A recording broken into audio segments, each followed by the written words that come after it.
এ যেন নতুন এক ব্রাজিল। এই ব্রাজিলকে শেষ কবে দেখা গিয়েছিল ভক্তরা হয়তো ভুলেই গেছেন, কিন্তু এটাই তো আসল ব্রাজিল। এই ব্রাজিলকেই কোটি কোটি ভক্তরা চায়। এজন্যই হয়তো ব্রাজিলকে ফুটবলার তৈরির কারখানা বলা হয়। নেইমার, ভিনিসিয়াস, রদ্রিগোস ছিল না একাধিক তারকা।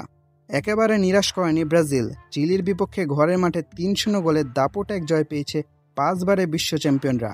ব্রাজিলের হয়ে গোল করেন এস্তেভাও উইলিয়ান, লুকাস পাকেতা ও ব্রুনো গুইমারেস। সেপ্টেম্বরে বিশ্বকাপ বাছাইয়ের শেষ ২ ম্যাচের জন্য ঘোষিত ব্রাজিল দল নিয়ে গত কয়েকদিন ধরে চলছিল বিতর্ক। আঞ্চলিক চোটের কারণে নেইমারকে বাদ দেওয়ার কথা বললেও ব্রাজিলিয়ান তারকার দাবি ছিল ভিন্ন। নেইমার বলেছেন চোট নয়, তার বাদ পড়ার আসল কারণ কৌশলগত। এই বিতর্কের প্রভাব আজ চিলির বিপক্ষে ম্যাচে কতটা পড়ে সেটা নিয়েও ছিল আলোচনা। কিন্তু ব্রাজিলের খেলায় এসবের কোনো ছাপই খুঁজে পাওয়া যায়নি। শুরু থেকেই আধিপত্য বিস্তার করে খেলে আঞ্চলিকদের দল। মারাকানায় আজ সকালের ম্যাচে বল দখল, আক্রমণ ও সুযোগ তৈরি সহ সব দিক থেকেই দাপট দেখিয়েছে ব্রাজিল।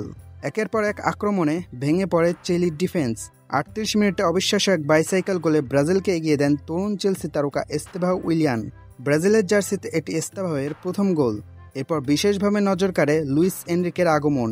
চিলির রক্ষণভাগ ভাঙতে ব্রাজিলের যে বেগ পেতে হচ্ছিল, এই স্ট্রাইকার সেই সমস্যার সমাধান করেন। ম্যাচের ৭২ মিনিটে পাকেতার গোলে অ্যাসিস্ট করেন। বাঁ প্রান্ত দিয়ে দারুণভাবে ড্রিবল করে তার ক্রসেই হেডে গোল করেন পাকেতা। তৃতীয় ও শেষ গোলেও ছিল এনরিকের অবদান।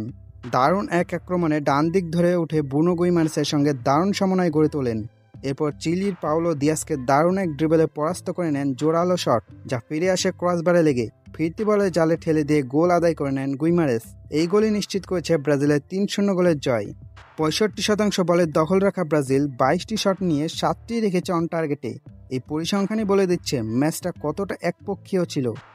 শেষ ৩ ম্যাচে ক্লিনশিট রেখেছে ব্রাজিল, যা ২০২২ বিশ্বকাপের পর প্রথম।